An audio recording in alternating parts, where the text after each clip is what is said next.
Agradeço aí ao Wesley, né, por organizar esse evento, e agradeço ao doutor Henrique Assis, né, formado nessa escola, turma 44? 43. E ele vai apresentar mais, hein? Obrigado. Primeiro, Zazá, muito obrigado. Doutor Henrique, muito obrigado. Agradeço vocês das ligas, de todos vocês formados aqui da Unicamp. Nós somos uma associação que trabalhamos com doenças raras no Brasil inteiro. Semana passada nós estávamos em Botucatu, na Unesp, e a gente tem rodado aí diversas universidades, levando um pouquinho do conhecimento não só das patologias de doenças raras, mas também de cardiomiopatia, que é um dos trabalhos que nós temos feitos hoje no Brasil inteiro. E a gente gostaria de compartilhar com vocês. Esse é o primeiro de muitos eventos que nós vamos trazer em conjunto com vocês para que a gente possa trazer mais conhecimento, informação e conteúdo, tá? E com vocês hoje, o Dr. Henrique vai fazer uma palestra bem bacana.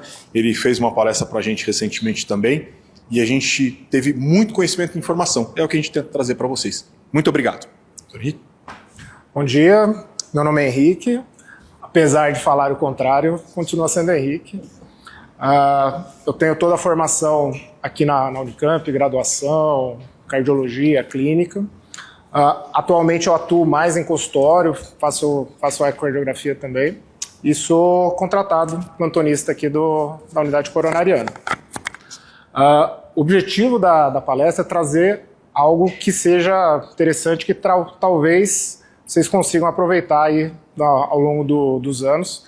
Se eu tiver que falar que tem um objetivo principal, é que alguém aqui faça um diagnóstico de cardiomiopatia hipertrófica que não faria sem essa palestra. Tá? E já que o Zazá me apresentou como foco, eu sou R14 de cardiologia, conforme ele mesmo disse que é R30 e alguma coisa de 32. Desculpa. A cardiomiopatia hipertrófica, apesar de estar incluído num grupo de doenças raras, ela talvez não seja tão rara assim. E dessa forma, esse ano foi publicado a primeira diretriz brasileira de cardiomiopatia hipertrófica, faz alguns meses. Outras sociedades americana, europeia têm há bastante tempo. E pode passar. E a gente tem aqui o Dr. Otávio Filho, que ele é aqui da universidade, o Tavico. Ele foi um dos coordenadores da diretriz. Está bastante interessante, se tiver a oportunidade de ler. Eu baseei a aula basicamente nela. Então, dá para ler uma diretriz bem clínica, não é tão técnica. Se alguém se tiver interesse de continuar aprendendo sobre isso, fica a dica aí. Pode passar. Vamos lá, tentar resumir em poucos slides o que eu vou falar ao longo da apresentação. Isso aqui é o coração normal, ventrículo esquerdo, septo e parede lateral do ventrículo. Cardiomiopatia hipertrófica, o que é? É quando o septo, ou a parede lateral, ou ápice, qualquer porção da parede do coração é mais grossa do que o normal. Normal, habitual, 7, 8, até uns 10 milímetros nas paredes do ventrículo esquerdo. Diagnóstico de cardiomiopatia hipertrófica quando tem 15 ou mais milímetros. Pode ser 15, 16, 30, 40, tem até pacientes com 40 e poucos, 50 milímetros de septo. Ou uma pessoa que tem acima de 13 ou 13 ou mais milímetros, com algum histórico familiar, então tem algum parente com o diagnóstico de cardiomiopatia hipertrófica, ou tem um genótipo positivo, conforme a gente vai conversar mais para frente. Pode passar. Então, a definição é uma hipertrofia do coração, aumento das paredes, sem dilatação do ventrículo. Isso é importante porque vai fazer diagnóstico diferencial com outras patologias, vai ficar mais claro mais para frente, sem outras doenças que possam justificar essa hipertrofia. Tá? Então, é uma doença primária, uma doença genética, que não foi causada por algum outro fator que possa ter levado a essa mudança da constituição do coração. Pode passar. Então, a primeira pergunta para todo mundo, leigo ou não, é se o coração forte não é bom. Então, não é bom você ter um coração forte? Na teoria, sim. Pode passando. Pode passar mais uma vez. Só que é diferente. Se você tiver um coração forte por treino repetitivo, por sobrecarga fisiológica ao longo do tempo, pode passar. Ou se você tiver um coração forte de uma maneira patológica, não fisiológica. Então, provavelmente a musculatura desse camarada é uma musculatura bem adaptada, uma musculatura adaptada fisiologicamente ao longo dos anos, e a musculatura dessa pessoa que é uma musculatura hipertrofiada mas não é uma hipertrofia fisiológica, uma hipertrofia provavelmente, a não ser que alguém queira discutir isso, é patológico. Pode passar. E é para entender o básico de cardiomiopatia hipertrófica, eu vou usar esses slides aqui que certamente todo mundo conhece, que é o Dr. Luciano, aqui da Anatomia Patológica. Eu estudei bastante por esses slides aí. Esse é um coração normal, um corte de um coração normal. Os cardiomiócitos alongados aqui, os núcleos pequenininhos, todos no mesmo sentido, um alongado em cima do outro, que é a hipertrofia fisiológica. Conforme você vai fazendo exercício, você vai aumentando essas fibras, elas ficando mais resistentes sempre no mesmo sentido, com uma organização devida. Na pessoa, no indivíduo que tem cardiomiopatia hipertrófica, essas fibras elas ficam maiores, elas ficam hipertrofiadas, elas não ficam fininhas, mas elas são extremamente desorganizadas, tem tecido de fibrose aqui no meio, elas têm muita fibrose, que isso vai ser importante porque depois a gente vai entender que aumenta o risco de alterações, tipo arritmias graves nesses pacientes. E elas não ficam todas no mesmo sentido, ficam em sentidos diversos, uma na horizontal, outra na vertical. Então isso é uma hipertrofia patológica. Pode passar. Nessa figura eu vou tentar explicar a aula inteira para todo mundo entender pelo menos o básico de cardiomiopatia hipertrófica. Tem alguém que é do primeiro, segundo, terceiro ano aqui? Primeiro, segundo, terceiro, segundo, quinto, sexto ano, quarto, tá bom. Só para eu tentar ajustar aqui as coisas. Coração normal, as paredes do coração normais, septo pequeno, parede posterior do lado, 8 a 12 milímetros, esse é o normal. O sangue vem pelo átrio esquerdo, passa pela mitral, entra aqui no ventrículo esquerdo, sai pela válvula aórtica. Todo batimento cardíaco passa pelo átrio, pro ventrículo e sai pela válvula aórtica. Esse é o normal, esse é o esperado que todo mundo, espero que todos, seja assim. Na pessoa que tem a cardiomiopatia hipertrófica, qual que é a alteração básica que eu tinha falado?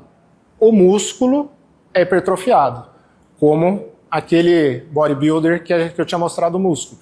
Então esse é um músculo patológico, esse é um músculo errado, um músculo que tem fibras mal organizadas. O que acontece? Principalmente nessa região do septo, ele vai aumentar. Ele faz uma hipertrofia patológica, uma hipertrofia fora do habitual.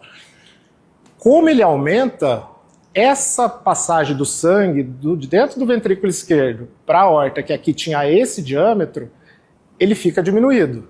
Então, o coração tem uma dificuldade de mandar o sangue para fora, para o corpo.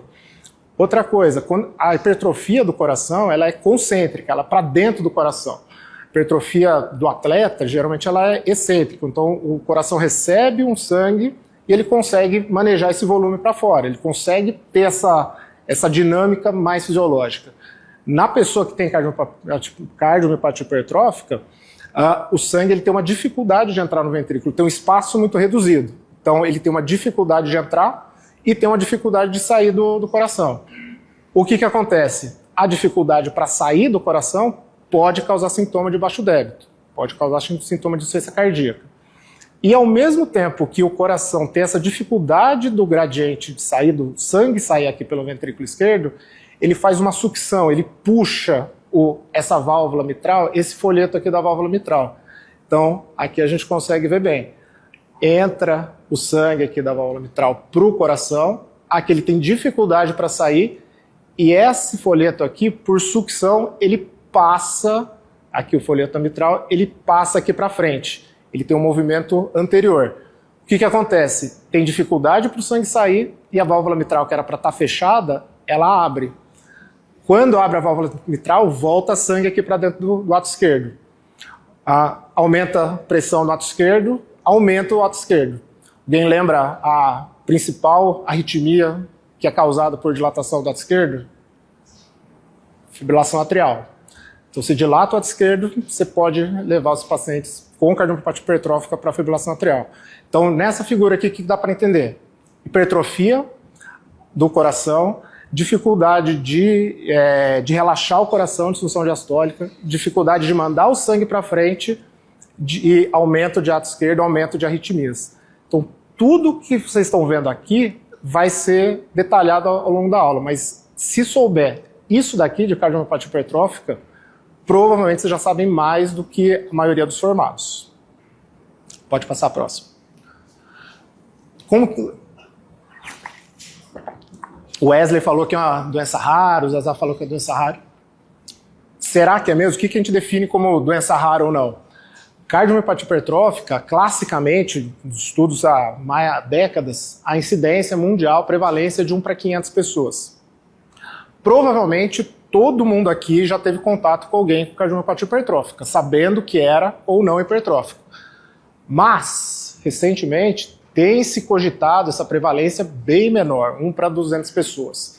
A gente não tem dados muito fidedignos, muito menos do Brasil.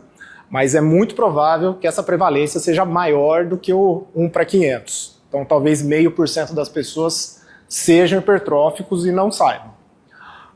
É uma cardiopatia de herança autossômica dominante, tá? A cardiopatia genética mais prevalente que a gente tem. Por que é importante essa questão genética? Porque muitas pessoas, mesmo tendo, não vão conseguir, mesmo fazendo teste genético, ter esse diagnóstico. O teste genético não é positivo em todo mundo que tem a doença. E a apresentação é muito diversa. Tem pessoas que têm manifestação com 1 ano, com 5, 10, 20 anos. Tem pessoas que vão para 80 anos e não tem nenhuma manifestação da cardiomiopatia hipertrófica. Tanto os sintomas, quanto a evolução, quanto o prognóstico, quanto a mesma alteração genética, mesmo dentro de uma mesma família, a chance, a probabilidade de desenvolver doença e como essa doença vai se desenvolver em cada pessoa é diferente. A gente tem um estudo recente que mostrou que é muito provável que a gente tenha 90% das pessoas hipertróficas no mundo sem o diagnóstico. A chance disso no Brasil ser uma taxa maior do que 90% é muito grande. Então a gente tem aí 6% talvez de sintomáticos, 4% de assintomáticos.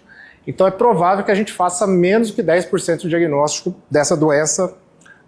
E aí o objetivo da aula, se alguém conseguir fazer um diagnóstico e diminuir essa estatística, já vai estar cumprido o objetivo da aula. Pode passar. Por que é importante? Pode passar uns 7 a cada 5 segundos aí. Por que é importante a gente falar de cardiomiopatia hipertrófica?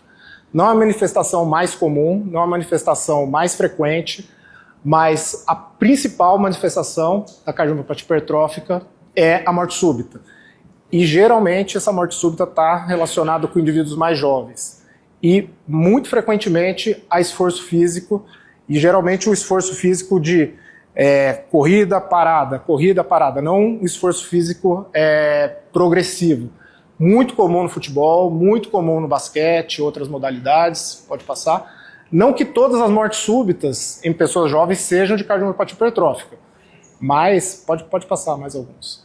Mas uma grande parte tem que ser feito esse diagnóstico diferencial em vários esportes, futebol americano, basquete, futebol, pode passar. E o principal problema disso é que você tem um impacto social, um impacto para a família, um impacto para a pessoa, um impacto mesmo para quem quer praticar esporte muito grande. Então um evento desse, como todo mundo sabe, morte súbita, parada cardíaca fora do hospital, probabilidade de sobrevivência extremamente baixa. Pode passar. Crianças, adolescentes. Esse aqui é o mais famoso recente, do Eriksen, que teve uma parada na Eurocopa de 2021. A gente não sabe exatamente se foi cardiomiopatia hipertrófica, a gente não tem muito dado, mas entra na estatística de morte súbita, no caso dele, abortada. Pode passar. Tem um trabalho que foi publicado esse ano na Circulation que dá uma geral nisso, como que está a epidemiologia. Eles juntaram 20 anos de registros norte-americanos, atletas jovens, universitários, 1.000 mortes em 20 anos. A maioria causas externas, acidente, homicídio, suicídio, 30% causas médicas. Dessas, a morte súbita cardíaca tem 45%, 50%. Metade das mortes médicas em jovens é de morte súbita. E dessas, 1/3 mais ou menos, ou cardiomiopatia hipertrófica confirmada, ou uma hipertrofia que a gente não tem o diagnóstico, podia ser, não podia ser, gente vai conversar mais para frente. Sempre, todos os estudos, uma relação de 4:1, 80% das mortes súbitas em homens. Então, quando a gente fala em esporte, basquete, futebol, que ainda hoje tem a preponderância do sexo masculino, a gente tem que pensar na avaliação para participação, tem que fazer uma triagem mais adequada dessas pessoas. Pode passar. Qual que é a notícia boa? Ao longo dos anos, a morte súbita cardíaca está diminuindo. Tá? Seja por triagem, seja por tratamento, por prevenção de morte súbita, mas ela está caindo. Diferente das outras mortes não cardiovasculares que mantém mais ou menos o mesmo platô. Pode passar. E no Brasil, como que está a estatística? É difícil a gente ter uma estatística mais fidedigna do Brasil. Pode passar. Mas estima-se que a gente tenha, aqui ficou ruim, mas 400 mil pessoas com diagnóstico de cardiomiopatia hipertrófica. A grande maioria sem ter esse diagnóstico firmado e provavelmente nunca vão ter esse diagnóstico. Talvez vários morram de infarto, vários morram de morte súbita porque era para morrer, mas muita gente aqui poderia se beneficiar de uma avaliação, de um tratamento mais precoce. Pode passar.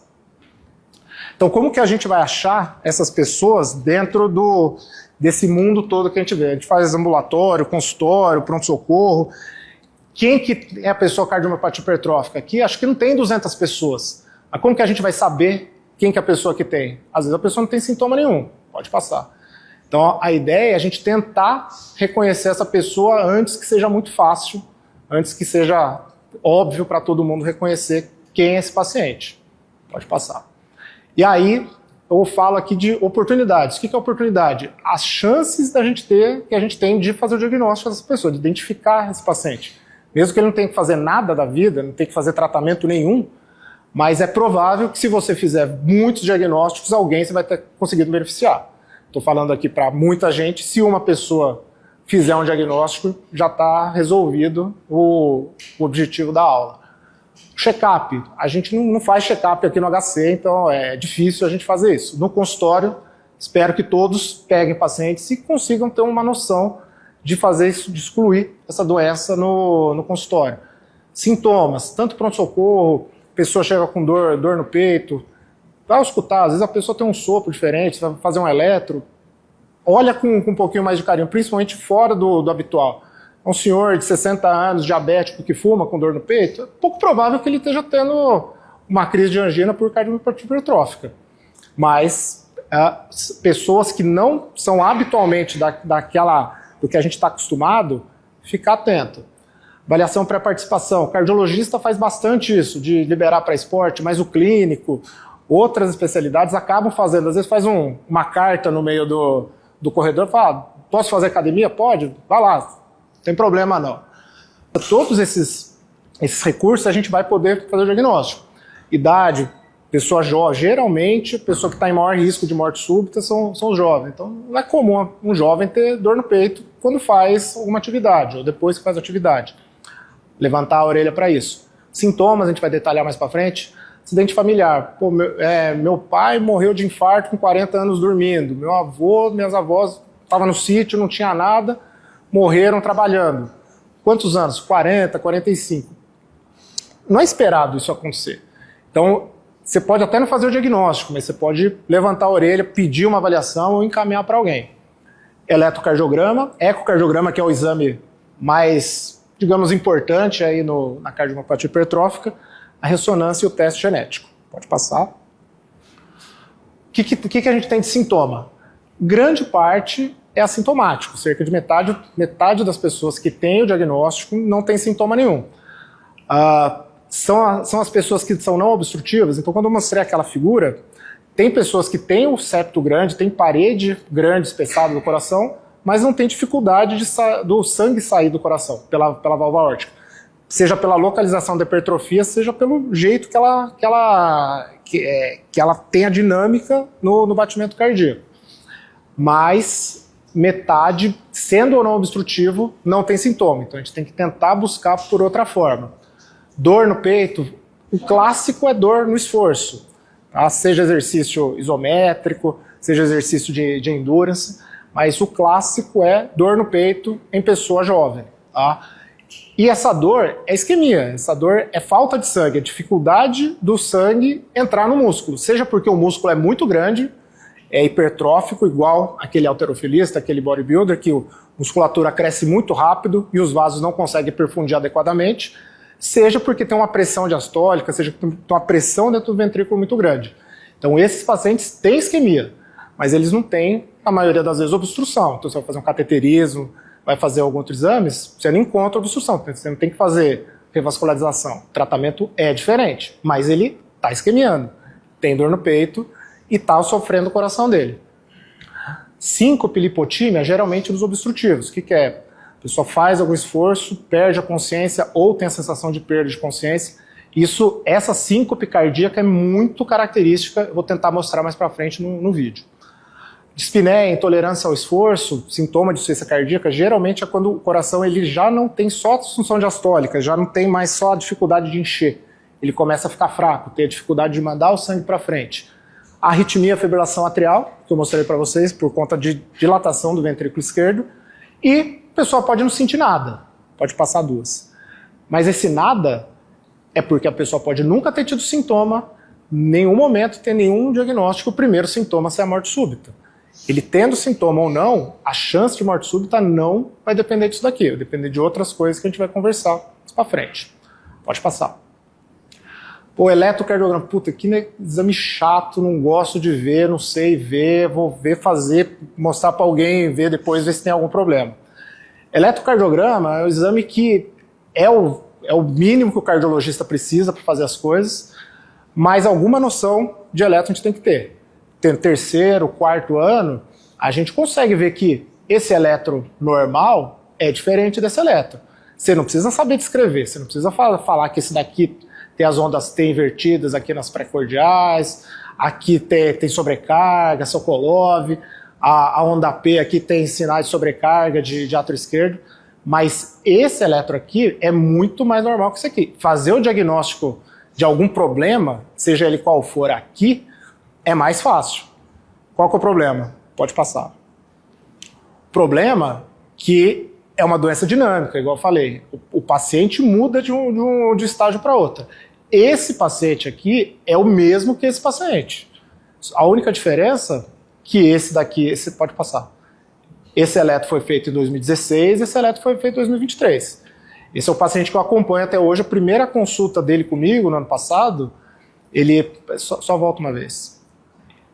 Pode voltar. Primeira consulta comigo, ele faz um eletro antes de passar na consulta.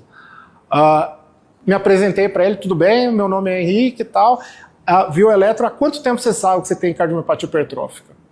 Primeira pergunta que eu fiz para ele. Esse diagnóstico aqui, para o cardiologista tem que ser óbvio. Para o clínico tem que ser, tá esquisito, tá diferente. Vi um eletro que não é comum, vou fazer alguma coisa com isso. Não parem, falar, tá esquisito, mas ele não tem sintoma, tá?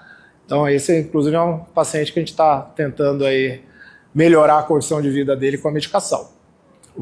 Pode passar. Principal exame, ecocardiograma. Pô, não sei ver nada de ecocardiograma, nunca vi. Átrio esquerdo, ventrículo esquerdo, aorta. O sangue passa do átrio para o ventrículo e sai aqui pela aorta. Esse é um eco normal. Aqui o átrio normal, ventrículo normal e aqui sai pela aorta. Esse é de um paciente com cardiomiopatia hipertrófica. Esse é um septo normal, esse é um septo anormal. Ó, a válvula aqui, a válvula mitral, durante a sístole do ventrículo, ela tem que ficar fechadinha aqui.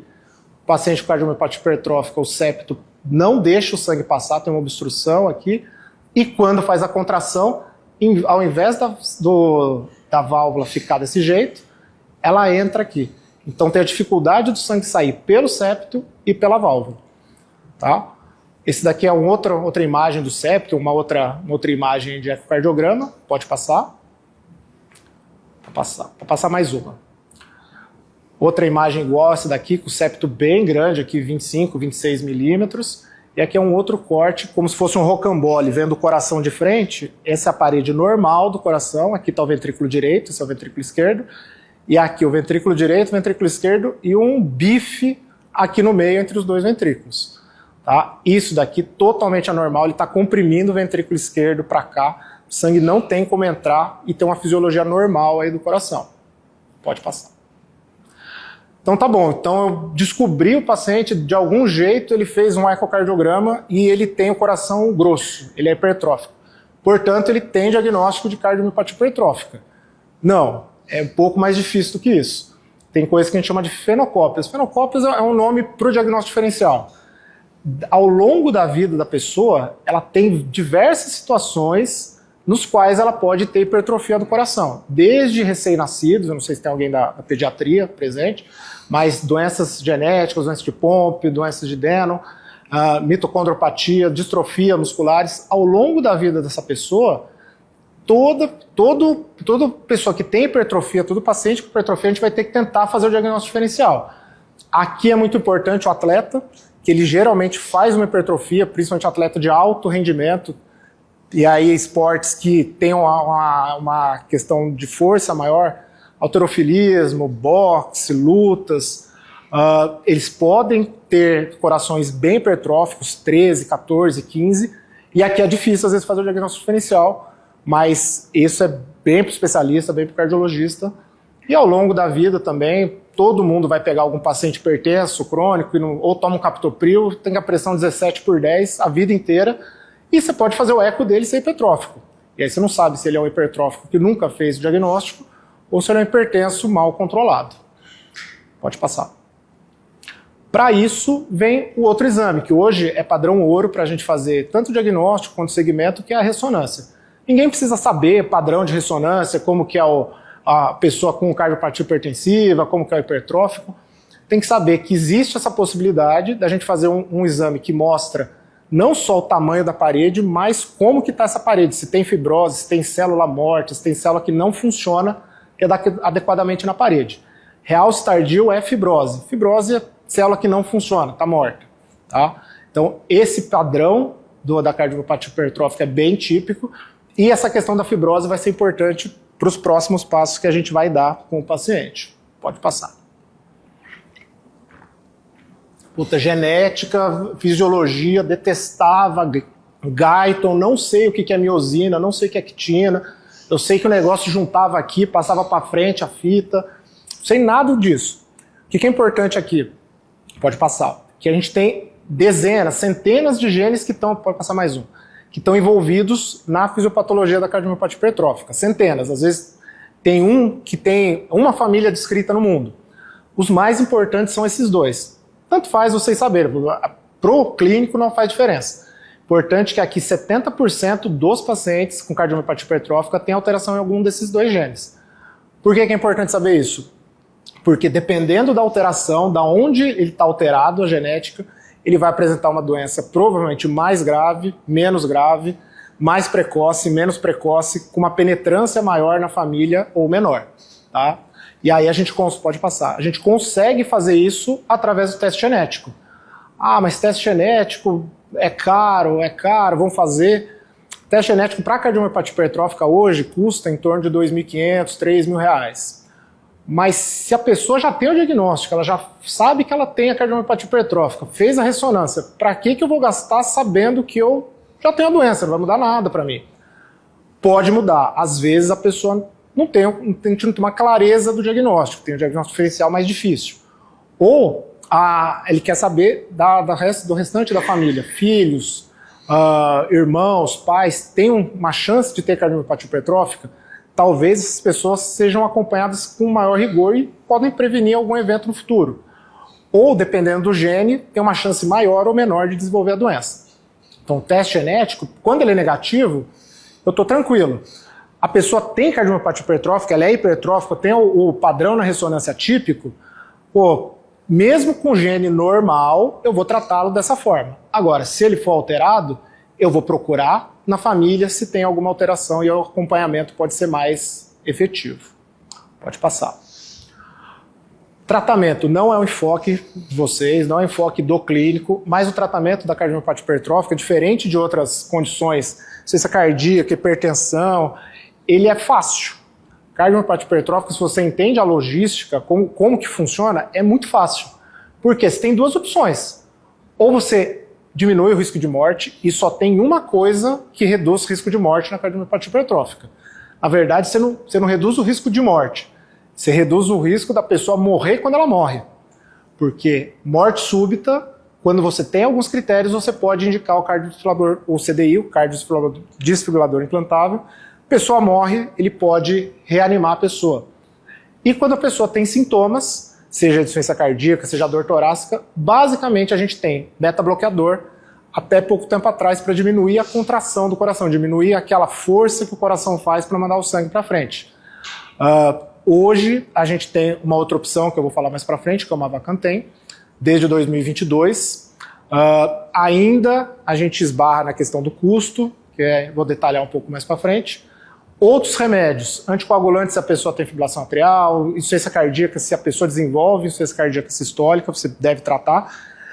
Agora, se não deu certo com os poucos remédios que a gente tem disponível, próxima abordagem é intervenção, ou alcoolização, ou mectomia, que eu vou falar depois também. Então o tratamento em si é simples. Tem que lembrar, tem chance de morrer? CDI. Tem sintoma? Beta-bloqueador. Deu certo beta-bloqueador? A gente tem duas opções depois. Pode passar. Como que funciona o CDI? O CDI é como se fosse um marca-passo, você implanta nas câmaras direitas, pode passar.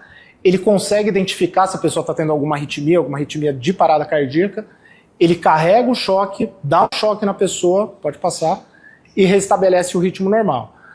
Talvez, se mais pessoas com cardiomiopatia hipertrófica tivessem CDI, menos pessoas morreriam da arritmia, da morte súbita que podia ser abortada. A gente não... Aquele gráfico que eu mostrei, com a diminuição de morte súbita nos últimos anos, talvez um pouco do impacto seja por CDI, a gente não tem isso muito certo. Pode passar o próximo.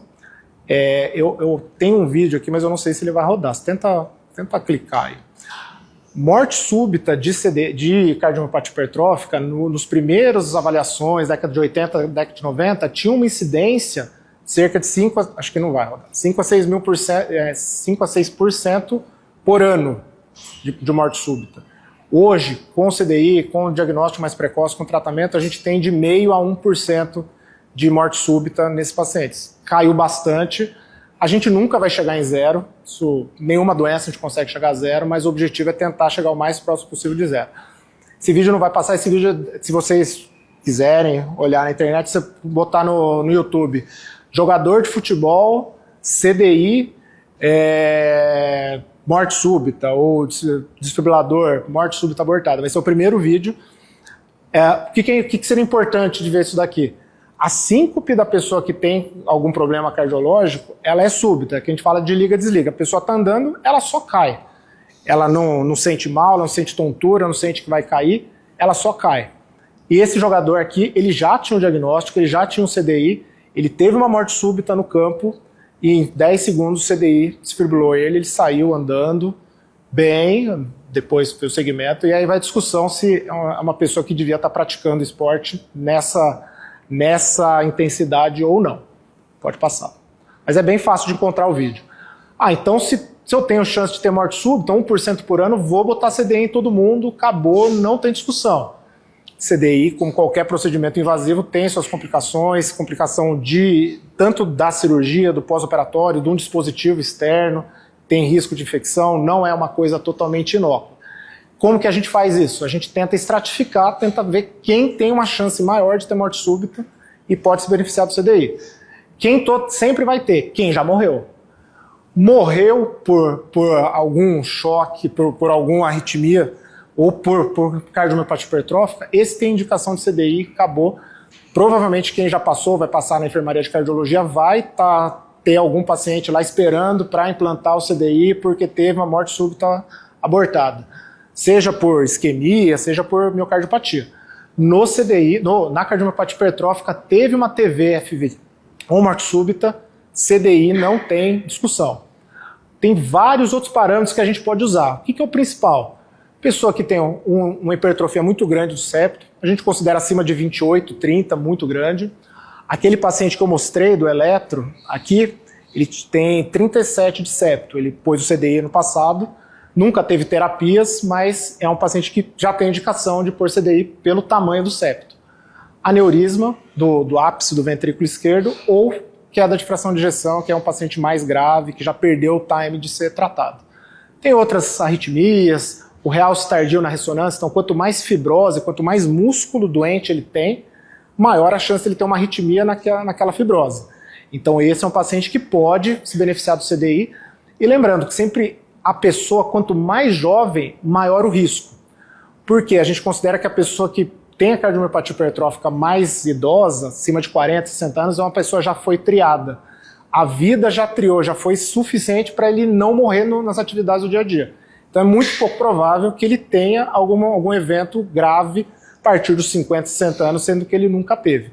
Então jovens com algumas alterações específicas, a gente acaba implantando o CDI. Pode passar? E tratamento com remédio. Muita coisa escrita, mas na verdade é fácil. Esse é o tratamento da cardiomiopatia hipertrófica. Se tem risco de morte súbita ou já morreu, CDI. Se já teve fibrilação atrial em algum momento, tratar a fibrilação atrial, ou com anticoagulante, ou com antiarrítmico, com ablação. Você pode ter os dois pontos diferentes de tratamento. E se ele tem sintomas, se a pessoa tem dor no peito, tem falta de ar, tem dispneia para fazer esforço, aí você precisa ver se é um obstrutivo, e aí a gente vai para o tratamento, ou se não é obstrutivo, vai ter um tratamento mais específico, que aí não cabe aqui. Pode passar. Na pessoa que tem a cardiomiopatia hipertrófica, forma obstrutiva, ou seja, difícil do sangue sair do ventrículo, se não tem sintoma nenhum, precisa tratar. Só acompanha essa pessoa, vê se caso, se em algum momento muda o risco de ter morte súbita ou não.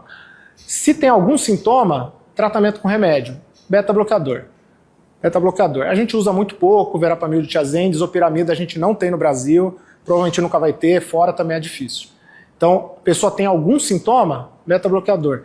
Mesmo assim, mesmo com dose muito alta do remédio, não conseguiu controlar o sintoma, ainda tem alguma coisa, a gente vai ter que fazer alguma coisa diferente.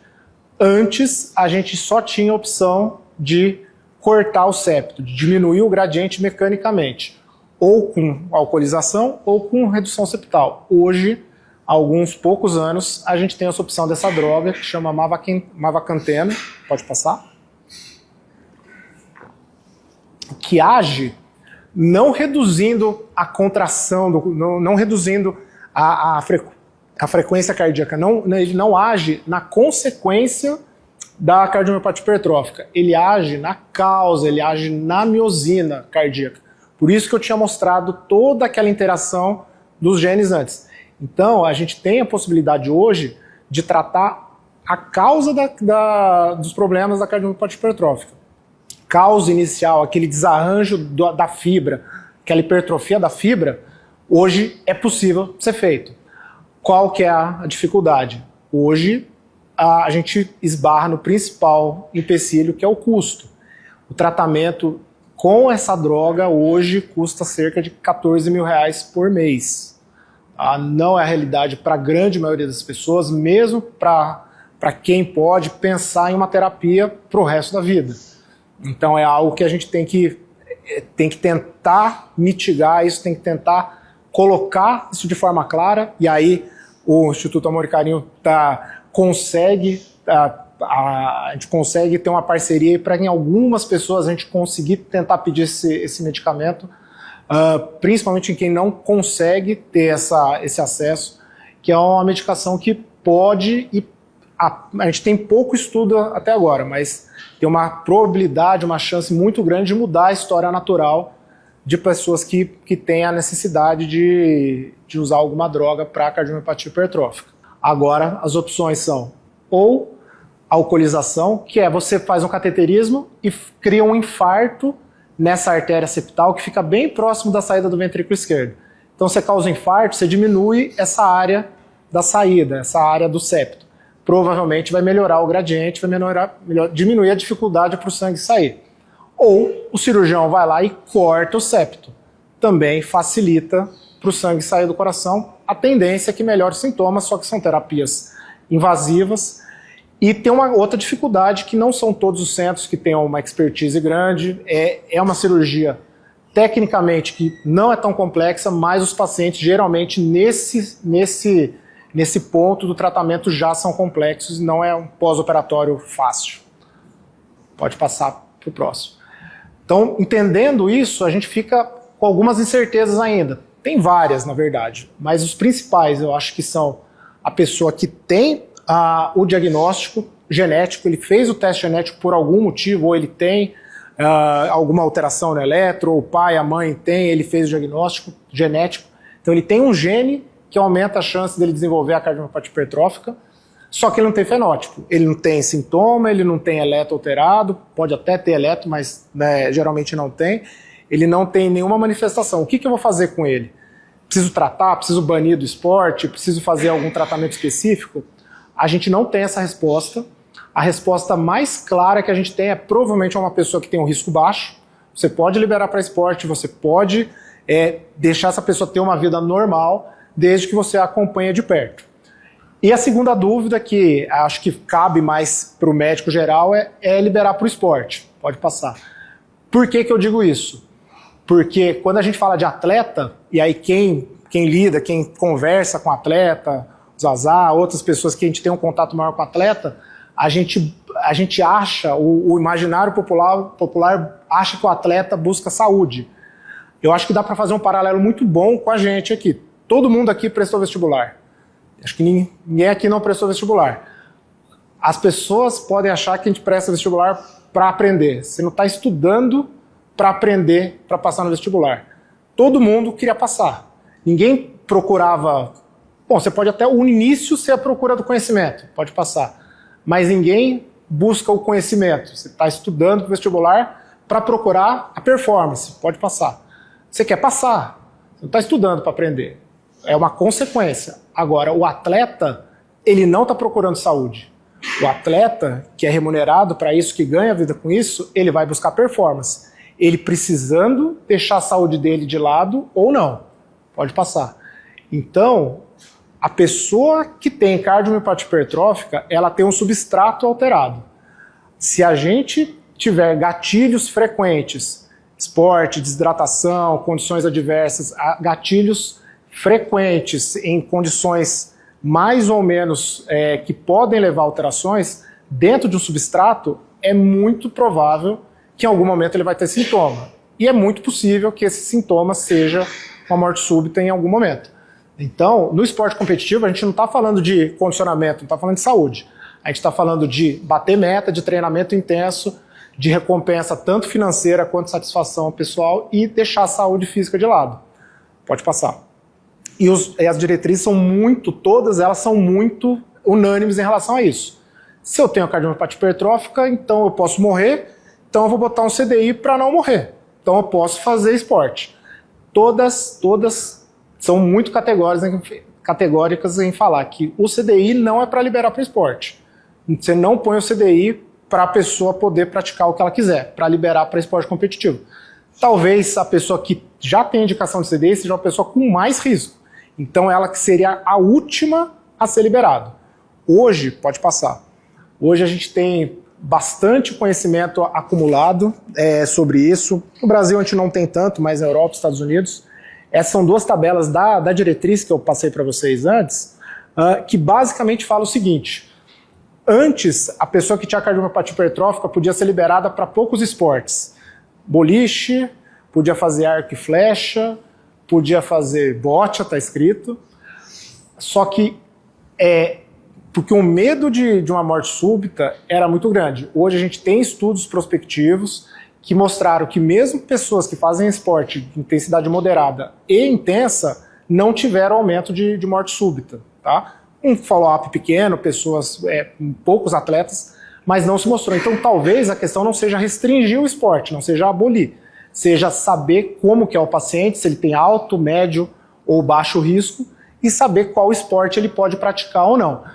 E aqui a segunda linha dessa recomendação é uma coisa que a gente quase não faz no Brasil, a gente não tem disponibilidade, que é encaminhar essa pessoa para um centro de treinamento, fazer uma reabilitação cardiopulmonar. A gente tem pouca disponibilidade, é caro, é difícil, mas seria o ideal para várias situações, pós-infarto, mas a cardiomiopatia hipertrófica seria bastante interessante a gente conseguir fazer isso. Pode passar. E a única coisa que eu vou ler na apresentação vai ser esse texto, que é o penúltimo slide, se eu não me engano.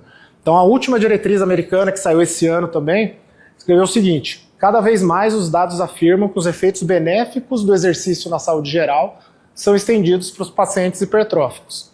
O exercício de intensidade leve, entenda aí uma caminhada ou atividades domésticas, moderado, de 3 a 6 metros, entenda uma corrida leve, ou vigorosos, não foram associados ao aumento de risco de eventos de arritmia ventricular em estudos de curto prazo.